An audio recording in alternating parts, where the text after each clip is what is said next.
వెళ్ళి మందులు వేసుకుని పడుకోండి. నీ ఎదురుగా నిలబడి పోటాడే కంటే అదే నయం. అవును, పార్వతి ఎక్కడ కనిపించడం లేదే? గుడికి వెళ్ళిందండి. ఏమే, ఎక్కడికి వెళ్ళావు? అమ్మా అది అడిగితే నసుగుతావేంటే? చెప్పు.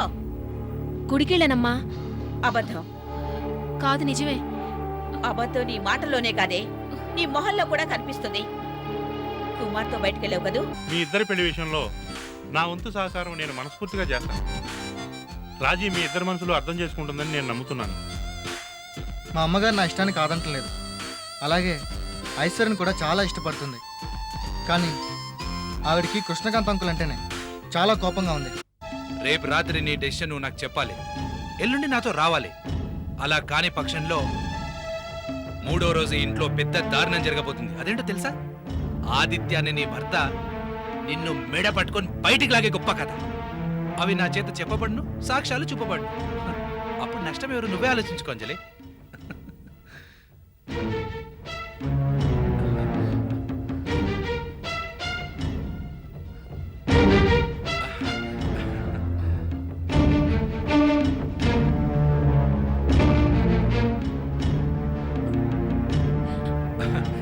నమస్తే సార్, మిమ్మల్ని డాక్టర్ దగ్గర తీసుకెళ్దామని ఇప్పుడే వచ్చాను. నేను ఇప్పుడే వెళ్ళొస్తున్నాను. అలాగే సార్, నాకు బయట అర్జెంట్ పని ఉంది. నేను మళ్ళీ కలుస్తాను. ఉంటాను.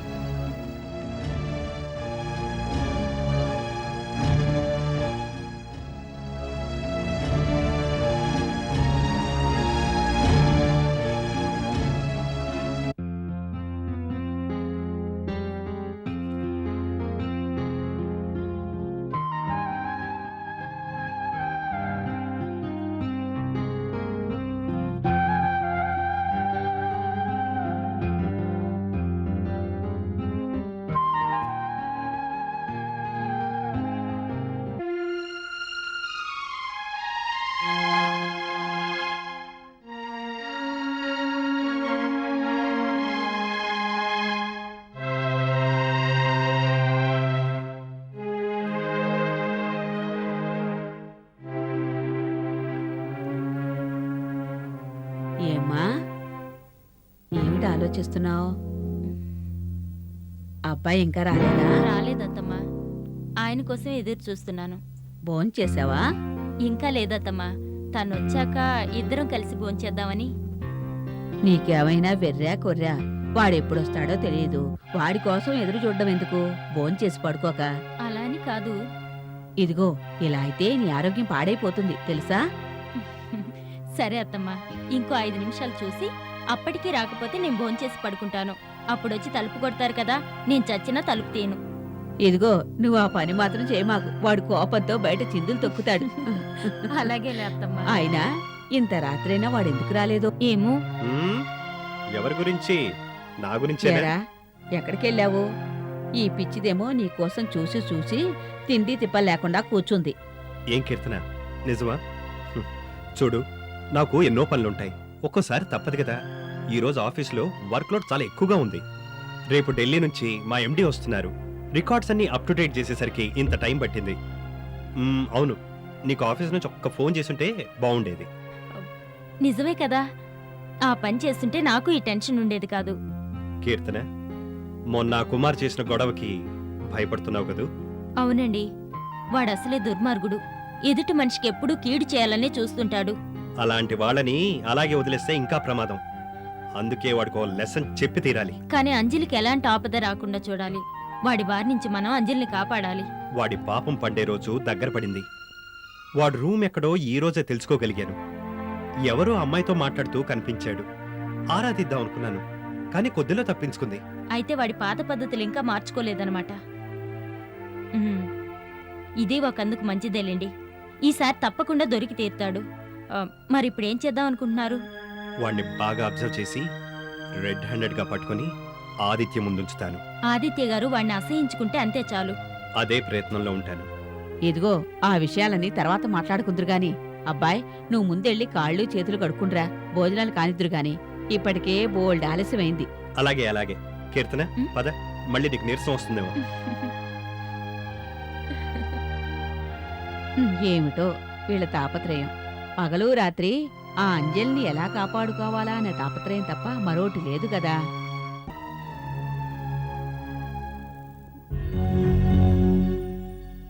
అంజలి గురించేనా మీ బాధ? అవును వరలక్ష్మి. మీరేదో విషయం గురించి ఆందోళన పడుతున్నారు కదూ? ఒక రకంగా అవును, మరో రకంగా కాదు. కొంచెం అర్థమయ్యేలా చెప్పండి. ఈ రోజు మధ్యాహ్నం ఓ సంఘటన చూశాను. ఏంటది? కుమార్కి సంబంధించింది.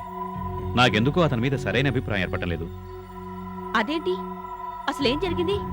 ఈ రోజు మధ్యాహ్నం కుమారు అంజలితో ఏదో ర్యాష్గా మాట్లాడుతున్నాడు. అతని వాలకం చూస్తుంటే అంజలిని బెదిరిస్తున్నాడు అనిపించింది. పైగా ఎంతో పరిచయం ఉన్నాళ్లాగా మాట్లాడుతున్నాడు. మీకు కుమార్ మీద అలాంటి ఆలోచన రావడం నిజంగా తప్పండి. అంజలి గురించి మీకు తెలియగా అలా అంటున్నారు. అది కుమార్తో ఏదో ఒకటి కల్పించుకుని మాట్లాడాలని చూస్తుంది. పొరపాటున నేను వెళితే మాట మార్చేసి తనకేం తెలియదన్నట్లు మొహం పెడుతుంది. తప్పు కుమార్ మీద తోసేయాలని చూస్తుంది. అలా ఎందుకు జరుగుతుంది? నువ్వే పొరపాటు పడుతున్నావేమో. మరి ఆ కుమారు ఎవరూ లేనప్పుడు అంజలితో మాట్లాడవలసిన అవసరమే వచ్చింది. అలా అనకండి. కుమార్ బోళా మనిషి. ఈ ఇంట్లో అందరితోనూ మాట్లాడినట్టే అంజలితోనూ మాట్లాడుతున్నాడు. అందుకు ఆవిడిగారు మెలికలు తిరిగిపోయి నక్కచిత్తులు పోతుంది. వరలక్ష్మి, అంజలి నేను అనకు. నేను వెళ్ళలేకపోతున్నాను. నేను ప్రత్యేకంగా అనేదేముంటుంది? ముందు ముందు మీరే చూస్తారుగా. కుమార్ మీద మీ అభిప్రాయం మార్చుకోండి. ఎందుకు? ఎందుకంటే కుమార్ని మన పార్వతికి చేయాలనుకుంటున్నానండి. ఆ? ఆ అతనికి ఇంకా నా మనసులో మాట చెప్పలేదండి. కానీ కుమారికి పార్వతి అంటే అభిమానం ఉంది. అలాగే కుమార్ అంటే పార్వతికి చాలా ఇష్టం. అందుకే ఈ ఆలోచన. ఇలాంటి నిర్ణయాలు బాగా ఆలోచించి తీసుకోవాలి. తొందరపడదు. నేను అదే చెప్తున్నాను. మీరు కూడా తొందరపడి కుమార్ మీద ఏ అభిప్రాయానికి రాకండి. సర్లే, చాలా పొద్దుపోయింది. నువ్వు వెళ్ళి పడుకో. అన్నిటికీ ఆ పైవాడే ఉన్నాడు.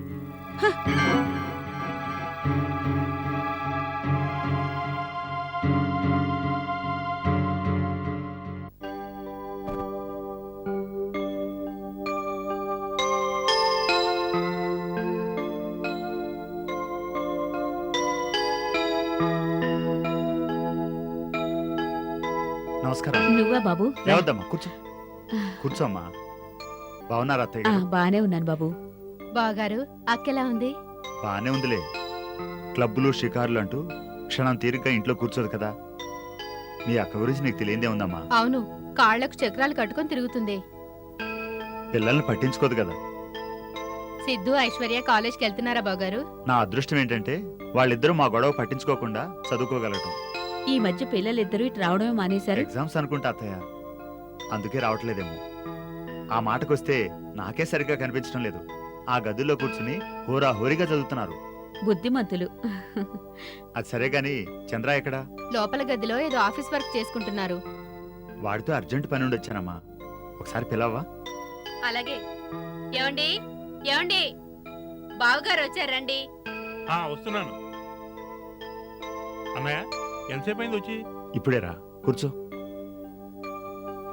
ఫ్యాక్టరీకి వెళ్తూ నిన్ను కూడా పికప్ చేసుకుందామని వచ్చాను. మన సిద్ధాంత్ గారి దగ్గరికి వెళ్ళి ఆయనతో మాట్లాడి అలా వెళ్ళిపోదాం. అలాగే, నేను 5 నిమిషాల్లో రెడీ అవుతాను.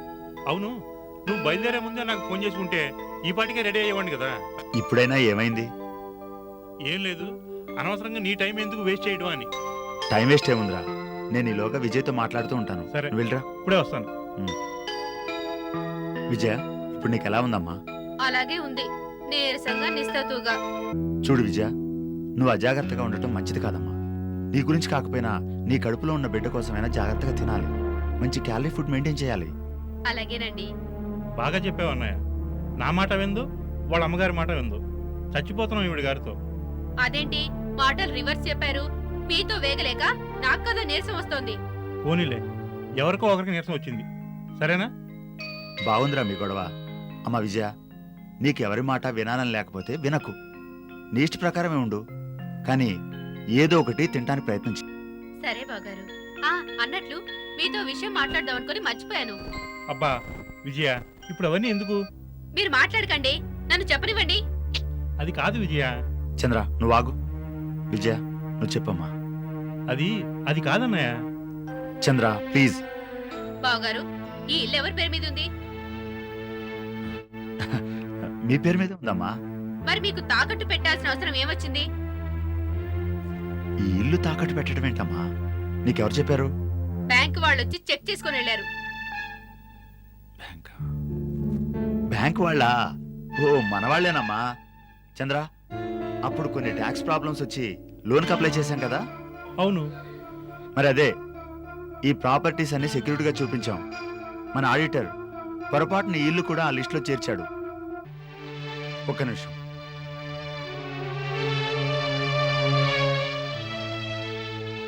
హలో, నేను కృష్ణకాంత్ని మాట్లాడుతున్నాను. నమస్తే. ఏంటండి ఇది? మా పరువు ఉంచాలనుకుంటున్నారా, పాడు చేయాలనుకుంటున్నారా? ఏమైందా? మీకు డాక్యుమెంట్ సబ్మిట్ చేశాం కదా, ఇంకా ఎంక్వైరీ ఏంటండి? అంటే మా మీద మీకు నమ్మకం లేదా? చెప్పండి, మరో బ్యాంక్ని అప్రోచ్ అవుతాం. ఏమండి, సారీ అనేస్తే సరిపోతుందా? చూడండి, మరొకసారి ఇలా జరగడానికి వీల్లేదు.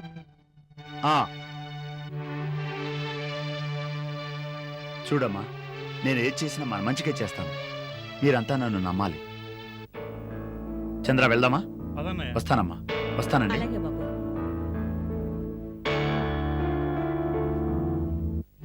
చూసావా అమ్మా, ఇలాగే దబాయించి మాట మార్చేసి నమ్మించేస్తాడు. ఎప్పటికైనా మా బావగారితో మాకు ప్రమాదమే. ఈ విషయం ఈయన ఎప్పుడు గ్రహిస్తారో ఏమిటో.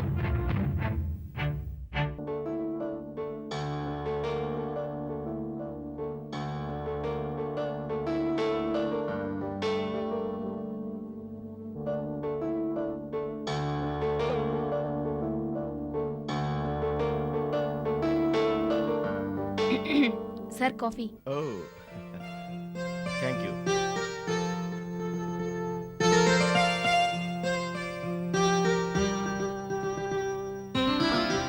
అవును, ఈరోజు ఆఫీస్కి వెళ్ళరా?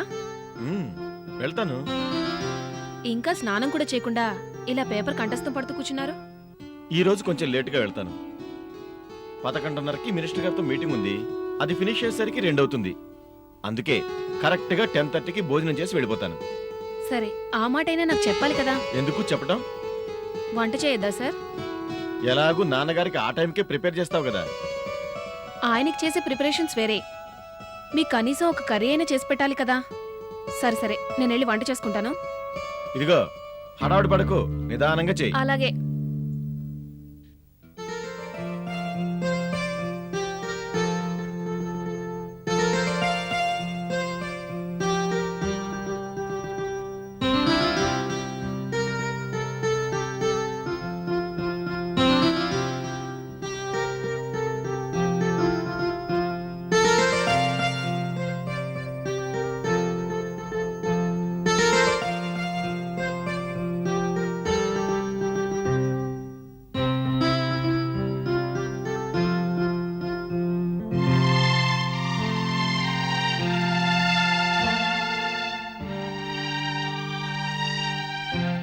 Good morning Aditya.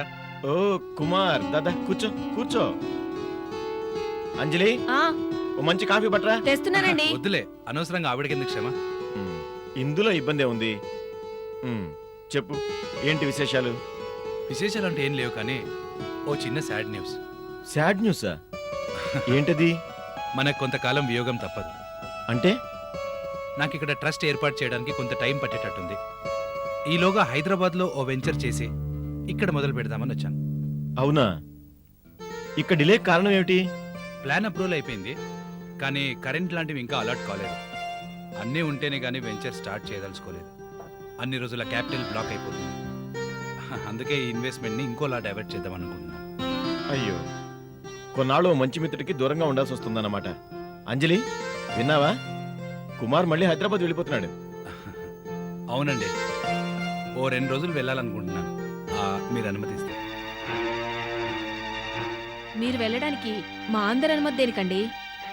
మీ అందరిలో మనిషిలా కలిసిపోయాను. మిమ్మల్ని అందరినీ వదిలి వెళ్ళాలంటే కాస్త ఇబ్బందిగా ఉంది. పాపం, కుమార్ బాధను అర్థం చేసుకోవాలి అంజలి. సొంత ఫ్యామిలీ మెంబర్స్ కూడా ఈ రోజుల్లో ఎంత వర్రీ అవరు. కుమార్, నిన్ను దూరం చేసుకోవడం నాకు చాలా బాధగా ఉంది. అందుకే కొంతలో కొంత ఉపశమనం. ఈ 2 రోజులు నువ్వు లాడ్జిలో ఉండొద్దు, మా ఇంట్లోనే ఉండిపోవాలి. అది అదేం కుదరదు. నా మాట అంటే మాటే. ఈ 2 రోజులు నువ్వు మా ఇంట్లోనే ఉండాలి. That's all. Aditya actually please Kumar. మరీ ఇబ్బంది పెట్టేస్తున్నారు. సరే, మీ ఇంట్లోనే ఉంటాను. Thank you.